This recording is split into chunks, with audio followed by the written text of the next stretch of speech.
aquest acord amb l'Associació de Municipis per la Independència, amb els ajuntaments i, evidentment, amb la presència dels alcaldes, això també dona més seguretat a aquestes persones que poden tenir un dubte, que ja sabem nosaltres que no n'hi ha cap, que és que no passa absolutament res de signar aquest dret de petició, però si hi havia alguna reticència creiem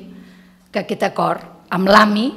ja s'esvaeix. Per tant, per nosaltres és molt important,